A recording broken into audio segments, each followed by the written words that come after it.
വാടകയ്ക്കെടുക്കുകയും ഈ സുവർണജൂബിലി പതിപ്പ് മലയാളി സമൂഹത്തിന് സ്വന്തമാവുകയാണ്. പുസ്തക പ്രകാശനമാണ് നടത്തത്. പുസ്തക പ്രകാശനം നിർവഹിക്കുന്നത് രജീഷ് വിജയൻ. അഭിനയത്തിൽ നിലയിൽ മലയാള സാഹിത്യ ലോകത്തിൽ സ്വന്തമായൊരു സൃഷ്ടിച്ച രജീഷ് വിജയൻ പുസ്തക പ്രകാശനം നിർവഹിക്കും. ഏറ്റുവാങ്ങുന്നത് സംഗീത സംവിധായകരായിട്ടുള്ള സ്റ്റെഫൻ സിംഗ്. രണ്ടുപേരെയും വേദിയിലെ എല്ലാ വിശിഷ്ടങ്ങളെയും ഈ ചടങ്ങിലേക്ക് സ്വാഗതം ചെയ്യുന്നു.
നമസ്കാരം. കേരള വർമ്മ കോളേജിൻ്റെ സ്റ്റുഡൻസ് കുറച്ച് പേര് ഇവിടെ ഉണ്ട്. അവർക്ക് തന്നെ നമസ്കാരം. ഒരുപാട് സന്തോഷമുണ്ട് വീണ്ടും കേരള വർമ്മയുടെ മണ്ണിലേക്ക് വരാൻ സാധിച്ചത്.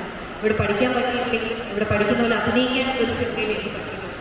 ബ്യൂട്ടിഫുൾ ക്യാമ്പസാണ്. ഇന്ന് വളരെയധികം പ്രത്യേകത നടന്നൊരു ദിവസമാണ്.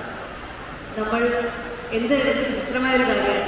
ഞാൻ ഒരിക്കലും കാണാത്ത, ഒരിക്കലും സംസാരിക്കാത്ത, ഒരിക്കലും പേഴ്സണലി അറിയാത്ത ഒരു മഹത് വ്യക്തിയായ പത്മരാജൻ സാറെ ഞാനിന്ന് സ്നേഹിക്കുന്നു, ഞാനിന്ന് മിസ് ചെയ്യുന്നു എന്ന് പറയുന്നത് എനിക്ക് തോന്നുന്നത് അതെനിക്കൊന്നൊരു കലാകാരന് മാത്രം കിട്ടുന്ന ഒരു മഹാഭാഗ്യമാണ്. അദ്ദേഹത്തെ ഞാൻ അറിഞ്ഞത് അദ്ദേഹം രചിച്ച വാക്കുകളിലൂടെയും അദ്ദേഹം സൃഷ്ടിച്ച കഥകളിലൂടെയും സിനിമകളിലൂടെയും കഥാപാത്രങ്ങളിലൂടെയും. അതിലൂടെ ഞാൻ അദ്ദേഹത്തെ ഒരുപാട് സ്നേഹിക്കുന്നു, ഒരുപാട് മിസ് ചെയ്യുന്നു. സത്യം പറഞ്ഞാൽ ഒരു അഭിനേത്രി എന്ന നിലയിൽ എൻ്റെ അടുത്ത് ഇന്നും ആൾക്കാർ ചോദിക്കുമ്പോൾ മലയാള സിനിമയിൽ ഏറ്റവും സ്വർണ്ണകാലം അല്ലെങ്കിൽ ഗോൾഡൻ പീരീഡ് എന്ന് പറയുന്നത് 80കളും 90കളുമാണ്. അതിൽ ഏറ്റവും കൂടുതൽ കോൺട്രിബ്യൂട്ട് ചെയ്ത സംവിധായകരിൽ കഥാകൃത്തുകൾ ഒരാൾ പത്മരാജൻ സാർ. സാറിൻ്റെ കഥാപാത്രങ്ങൾ, സിനിമയിലെയും കഥകളിലെയും സ്ത്രീ കഥാപാത്രങ്ങൾ അത്രയ്ക്ക് ശക്തരായി, അത്രയ്ക്ക് റിയലായിരുന്നു. നമുക്ക് കണ്ടാൽ ഇതെനിക്കൊന്ന് ചെയ്യാൻ, അല്ലെങ്കിൽ ഇങ്ങനത്തെ ഒരു കഥാപാത്രം എന്തെങ്കിലും ഒന്ന് എനിക്ക് കിട്ടിയിരുന്നെങ്കിൽ എന്ന് നമ്മൾ കൊതിച്ചു പോകുന്ന, മോഹിച്ചു പോകുന്ന കഥാപാത്രങ്ങളും സിനിമകളുമാണ് അദ്ദേഹം സൃഷ്ടിച്ചത്. അപ്പോൾ അദ്ദേഹത്തിൻ്റെ ഏറ്റവും വലിയൊരു സൃഷ്ടിയായ വാടകയ്ക്കൊരു പുസ്തകം എന്ന് പറയുന്ന പുസ്തകം 50 വർഷം പിന്നിടുന്നു. ഇപ്പോൾ അതിൻ്റെ ഒരു ബുക്ക് എനിക്ക് എൻ്റെ ഏറ്റവും അടുത്ത സുഹൃത്തായ എൻ്റെ സിനിമയായ മധുരമനോഹരത്തിൻ്റെ സംവിധായക കൂടിയായ സ്റ്റെഫിക്ക് നൽകാൻ സാധിച്ചതിൽ ഒരുപാട് സന്തോഷമുണ്ട്. സാറിൻ്റെ കുടുംബാംഗങ്ങളുടെയും സുഹൃത്തുക്കളുടെയും ആരാധകരുടെയും മുന്നിൽ ഇവിടെ ഇങ്ങനെ നിൽക്കാനുള്ളൊരു മഹാഭാഗ്യം എനിക്ക് കിട്ടുന്നത് ഞാൻ ചെയ്യുന്ന എൻ്റെ സിനിമകളിലൂടെയാണ്. അതിലൊന്ന് സ്റ്റെഫി ചെയ്ത സിനിമയാണ്. അപ്പോൾ എനിക്കൊന്ന് കലാകാരന്മാർ ആ രീതിയിൽ, ഞാൻ ഉൾപ്പെടെയുള്ള ഞങ്ങൾ എല്ലാവരും അത്രയും ലക്കിയാണ്, അത്രയും ഭാഗ്യവാന്മാരാണ്.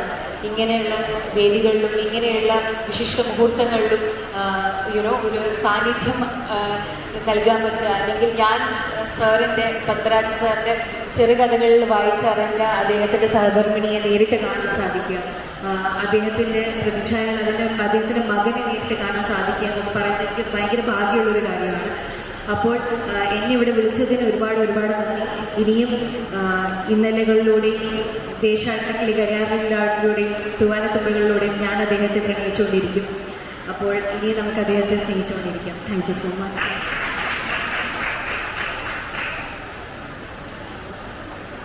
നന്ദി രജിഷ വിജയൻ. ഈ വേദിയിൽ പുസ്തകം ഏറ്റുവാങ്ങിയ ചലച്ചിത്ര സംവിധായകർ സ്റ്റെഫി സേവ്യർ ഈ വേദിയെ വിജയനഗരം ചെയ്തുകൊണ്ട് സംസാരിക്കുവാൻ സ്നേഹത്തോടെ ശ്രമിക്കും.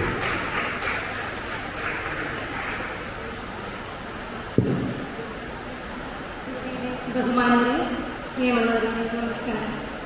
ഒരു ആധികാരിക പ്രസംഗം പറയാൻ അതിൻ്റെ ഒരു ആവശ്യമൊന്നും എനിക്ക് തോന്നുന്നില്ല. കാരണം നിങ്ങളെല്ലാവരും അത്രമേൽ പ്രിയപ്പെട്ടവരാകുന്നതുകൊണ്ട് തന്നെ ഒരു ഒഫീഷ്യൽ പ്രസംഗം അങ്ങനെയൊന്നും ഞാൻ ഉദ്ദേശിക്കുന്നില്ല. പണ്ട് എൻ്റെ ഒരു ഓർമ്മ പറയുകയാണെങ്കിൽ ചെറുപ്പത്തിൽ എൻ്റെ വീടിൻ്റെ അടുത്തായിരുന്നു TV ഉള്ള വീടുണ്ടായിരുന്നത്. അപ്പം ഞങ്ങളെല്ലാം കുട്ടികളൊക്കെ ആ വീടുകളിൽ പോയിട്ട് ഞായറാഴ്ചയൊക്കെ സിനിമ കാണാൻ പോകുമായിരുന്നു. അന്നൊരിക്കലും ഒരു സിനിമ കണ്ടു. പക്ഷെ എനിക്കൊരു 5 വയസ്സെല്ലാം ഉണ്ടാവുള്ളൂ. അതുകൊണ്ട് തന്നെ എന്തെല്ലോ വലിയ പരിപാടികൾ നടന്നു എന്നല്ലാതെ എന്താണ് ഇതിൻ്റെ കഥയെന്നോ എന്താണെന്ന് മറ്റൊന്നും എനിക്ക് മനസ്സിലായില്ല. പക്ഷെ അതിൻ്റെ ചില സീനുകൾ, ചില ഇമോഷൻസ് ഒരു കുഞ്ഞു കുട്ടിയായി എൻ്റെ ഉള്ളിൽ ഭയങ്കരമായിട്ട് ടച്ച് ചെയ്തിരുന്നു. പിന്നെ വലുതാവുമ്പോഴാണ് അന്ന് ഞാൻ കണ്ടത് 3-ാം പക്കമാണെന്ന് മനസ്സിലായത്. ഞാൻ വളർന്ന കാലഘട്ടത്തിൽ അതുപോലെ ഒരുപാട് സിനിമകൾ പത്മരാജൻ സാറിൻ്റെ കാണുകയുണ്ടായി. ആ സിനിമകൾ കണ്ട് വളരാൻ എനിക്ക് ലഭിച്ച ഒരു ഭാഗ്യം, ആ അനുഗ്രഹം, അതെല്ലാം ഇന്നും എനിക്കുണ്ട് എന്ന് ഞാൻ വിശ്വസിക്കുന്നു. കാരണം പത്മരാജൻ സാറിൻ്റെ പേരിലുള്ള ഒരു വേദിയിൽ വന്നു നിൽക്കാൻ കഴിഞ്ഞത് എനിക്ക് ലഭിച്ച പുണ്യമാണ്. എനിക്കെപ്പോഴും തോന്നാറുണ്ട്, ആഴത്തിൽ ഹൃദയമുള്ള സ്ത്രീകൾ ഇത്രമേൽ മനസ്സിലാക്കിയ ഒരു സംവിധായകൻ, ഒരു കഥാകാരൻ വേറെ ആരും ഉണ്ടാവില്ലെന്ന്. കാരണം ചഞ്ചലപ്പെടാത്ത സ്ത്രീകളെ ഒരുപാട് അവതരിപ്പിച്ചിട്ടുള്ള, അദ്ദേഹത്തിൻ്റെ സിനിമകളിൽ അവതരിപ്പിച്ചിട്ടുള്ള ഒരു കഥാകാരനാണ്, ഒരു സംവിധായകനാണ് സർ. വർഷങ്ങൾ കഴിയുമ്പോഴും ആരാധകർ കൂടി വരുന്ന, ഒരിക്കലും മരണമില്ലാത്ത കഥകൾ സിനിമകളിൽ സമ്മാനിച്ചിട്ടുള്ള സാറിന് പുസ്തകം ഏറ്റുവാങ്ങാൻ കഴിഞ്ഞതിൽ എനിക്ക് ഒരുപാട് സന്തോഷമുണ്ട്. സാർ തുറന്നു വെച്ച ചിന്തകൾ, തുറന്നു കാട്ടിയ വഴികളിലൂടെ എന്നെ പോലുള്ള പുതിയ ആളുകളിലും സഞ്ചരിക്കാൻ സാധിക്കട്ടെ എന്ന് പ്രാർത്ഥിക്കുന്നു. ഇവിടെ ഇനി വരാൻ കഴിഞ്ഞതിൽ ഒരുപാട് സന്തോഷം. നന്ദി, നമസ്കാരം.